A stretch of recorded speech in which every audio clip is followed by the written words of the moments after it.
Alright, this one's called Year's End, Day 6. It's posted on January 3rd, 2006. Well, another year is done and gone.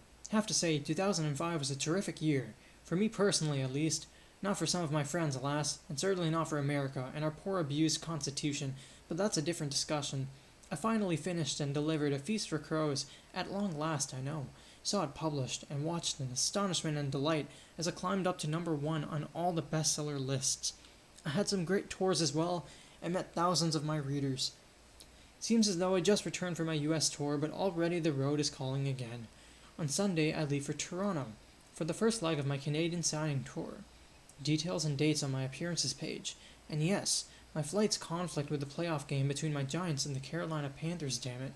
No help for that. I will just need to grit my teeth and visualize Tiki running. Paris will TiVo the game for me, though I don't know that I will be able to stop myself from hearing the results. That worked on my English tour, since the Brits don't give a damn about American football, but Canada is different, and these are the playoffs. I would love to see a Manning v. Manning Super Bowl, but I don't believe it can happen. Not this year. All the traveling and promotion plus the usual demands of the holidays here have not left me with much time and energy for writing of late, but I hope to rectify that soon.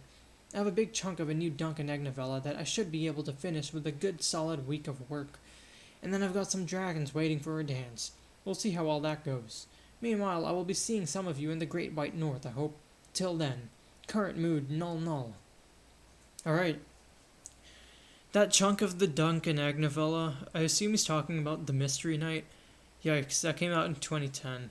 Though, I mean, when he says I should be able to finish with a good solid week of work, I guess he just means the chunk and not the entire thing. Yeah. And, I mean, it's funny that he refers to Toronto as the Great White North.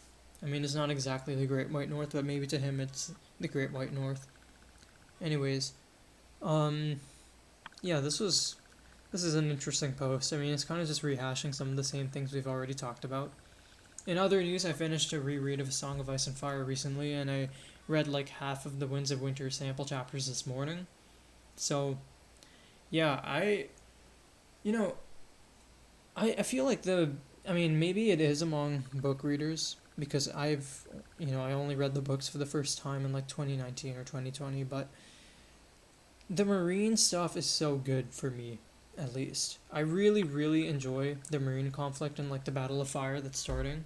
The Sir Barristan chapter is amazing. The summary that we have of Barristan 2 is also amazing. The Tyrion chapter is amazing. The Victorian chapter is amazing. I mean, visualizing Viserion and Rhaegal over Meereen eating the corpses as they're being flung out of the trebuchets, and the entire different layers to the battle and all the different companies involved and the different sections of militias within Meereen. It's really, really good. And I hope that one day we get to see it continue, but there's that, and I haven't even gotten to the Forsaken yet, so I'm very excited to get to that. I think today Quinn the GM, another YouTuber, posted a video on whether the Winds of Winter should be split. And yeah, I mean, I was thinking about that, and I do think if it should be split chronologically. I mean, I assume that there is enough content by now for a book longer than A Feast for Crows, based on what, 1100 or 1200 manuscript pages, which might be like 800 pages publishable. But at the same time, I don't know if it would make sense pacing wise, if it would actually end on a climactic moment or not. Considering the book is going to start with the payoff of A Dance with Dragons, it's going to be weird. Which is why I would prefer if it was a longer book and just finished. I mean, we've already waited so long, but like, whatever is best for George R. R. Martin's livelihood, I guess, is the option. Anyways, that's all I have to say today. See you next time.